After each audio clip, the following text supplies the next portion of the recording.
ఓం శ్రీమాత్రే నమః. ఈరోజు మౌని అమావాస్య.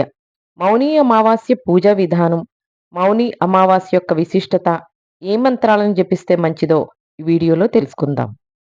హిందూ పురాణాల ప్రకారం అమావాస్య అనేది పూర్వీకులకు అంకితం చేయబడింది. పూర్వీకులు మోక్షాన్ని పొందడానికి ఆ రోజున పవిత్ర నదుల్లో స్నానం చేయాలని చెప్తూ ఉంటారు. దానాలతో పాటు తర్పణం సమర్పించడం వంటి ఆచారాలను చేస్తారు. హిందూ మతంలో మౌని అమావాస్యకు ప్రత్యేక ప్రాముఖ్యత ఉంది. మౌని అమావాస్య రోజు కలిగే శుభం యోగం ఏంటంటే, వేద జ్యోతిశాస్త్ర ప్రకారం ఈ సంవత్సరం మౌని అమావాస్య నాడు సూర్యుడు, బుధుడు, చంద్రుడు మకర రాశిలో కలిసి త్రివేణి యోగాన్ని ఏర్పరుస్తారు. గంగా నదిలో స్నానమాచరించేందుకు మౌని అమావాస్య ఉత్తమమైనది. ఈ రోజున గంగా నది స్నానమాచరించే వారికి సకల పాపాలు తొలగిపోతాయి. మౌని అమావాస్య రోజున గంగానది అమృతంగా మారుతుందట. మాఘమాసంలో వచ్చే ఈ అమావాస్యను ఉత్తరాదిన మాఘీ అమావాస్యగా పిలుస్తారు. మాఘ అమావాస్య రోజున గంగా స్నానం ఆచరించే వారికి పుణ్య ఫలితాలుంటాయి. ఈ రోజు గంగా స్నానం అమృతప్రాయమే. ఆధ్యాత్మికంగా ఈ రోజు గంగా నదిలో ప్రత్యేకించి త్రివేణి సంగమంలోని జలాలు అమృతంతో సమానంగా ఉంటాయి. ఈ సమయంలో పుణ్య స్నానం ఆచరిస్తే ఎన్నో జన్మల పుణ్యం లభిస్తుంది. అందుకే నాగసాధువులు పరంపరలో ప్రవేశాలుంటాయి ఈ రోజున. ఇంత పవిత్ర దినం కావడంతో ఈ రోజు కొత్తగా నాగసాధువుల్లో చేరే వారు దీక్ష చేస్తారు. రావి చెట్టు నీడలో దీపాలు వెలిగించి పితృదేవులకు తర్పణం కూడా పెట్టాలి. ఇక మౌని అంటే సంపూర్ణ నిశ్శబ్దమని అర్థం. పురాణాల ప్రకారం అమావాస్య రోజున గంగమ్మ తల్లి ఆకాశం నుంచి అమృతంగా మారి కిందికొస్తుందని చాలా మంది నమ్ముతారు. మౌని అంటే సంపూర్ణ నిశ్శబ్దమని అర్థం. పురాణాల ప్రకారం అమావాస్య రోజున గంగమ్మ తల్లి ఆకాశం నుండి అమృతంగా మారి కిందికొస్తుందని చాలా మంది నమ్ముతారు. అంతేకాదు, ఈ రోజున గంగా నదిలో స్నానం చేయడం లేదా ప్రవహించే నీటిలో స్నానం చేయాలి.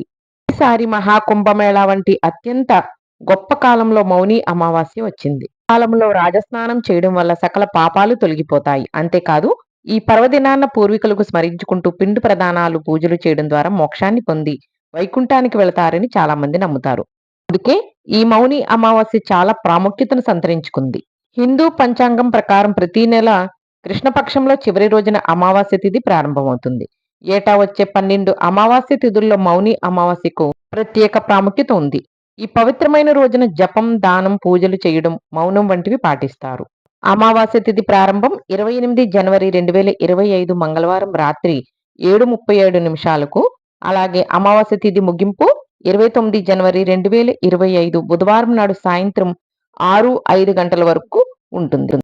స్నానం చేయడానికి, దాన ధర్మాలు చేయడానికి జనవరి 29న బుధవారం ఉదయం 5:25 నుంచి ఉదయం 6:18 వరకు సమయం అనుకూలంగా ఉంటుంది. ఈ సమయంలో వీలు కాని వారు తర్వాత కూడా స్నానం చేయొచ్చు. ఎందుకంటే ఈ రోజు రాత్రి 9:22 వరకు సిద్ధి యోగం కూడా ఉంటుంది. జ్యోతిష శాస్త్ర ప్రకారం ఈసారి మౌని అమావాస్య వేళ చంద్రుడు, సూర్యుడు మకర రాశిలో ఉంటారు. ఇదే సమయంలో గురుడి ప్రభావం చాలా ఎక్కువగా ఉంటుంది. ఈ సమయంలో మహాకుంభమేళాలో రాజస్నానం కూడా చేయాల్సి ఉంటుంది. దీంతో ఈ తొలి అమావాస్యకు ప్రత్యేక ప్రాధాన్యత ఏర్పడింది. మరోవైపు మౌని అమావాస్య రోజున చంద్రుడు మనకు దర్శనమివ్వడు. అందుకే ఈ రోజున ఏమైనా ముఖ్యమైన నిర్ణయాలు తీసుకుంటే వాటి నుంచి ఆశించిన ఫలితాలు రావని పండితులు చెప్తారు. మౌని అమావాస్య నాడు చంద్రుడితో సంబంధం ఉన్న రుద్రాక్షమాలను ధరించడం వల్ల మానసిక ప్రశాంతత లభిస్తుంది. అలాగే నువ్వులతో లేదా నువ్వుల నూనెతో శనీశ్వరుని పూజించాలి.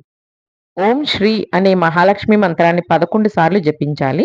ఇలా చేయడం వల్ల ఆర్థిక సంక్షోభం నుంచి ఉపశమనం లభిస్తుంది. మహాకుంభమేళ జరుగుతున్న వేళల్లో మౌని అమావాస్యకు ప్రత్యేకత సంతరించుకుంది. దీంతో త్రివేణిలో స్నానమాచరించేందుకు కొన్ని వేల కిలోమీటర్ల నుంచి దేశ నలుమూల నుంచి వేలాదిగా భక్తులు తరలివస్తున్నారు. మహాశివరాత్రి ముందు వచ్చే అమావాస్య కావడంతో సాధువులు, యోగ సాధకులు దీన్ని పవిత్రంగా పరిగణిస్తారు. ఈ సమయంలో పుణ్య స్నానం ఆచరిస్తే ఎన్నో జన్మల పుణ్యం లభిస్తుందని నమ్మకం. ఈ రోజున సూర్య భగవానునికి అర్ఘ్యం సమర్పించాలి. ఉపవాసం ఉండాలనుకుంటే ఈ రోజు కూడా ఉపవాసం ఉండవచ్చు. ఈ రోజున పూర్వీకులకు సంబంధించిన పనులు చేయాలి. పితృదేవతలకు నైవేద్యం, దాన ధర్మాలు సమర్పించండి.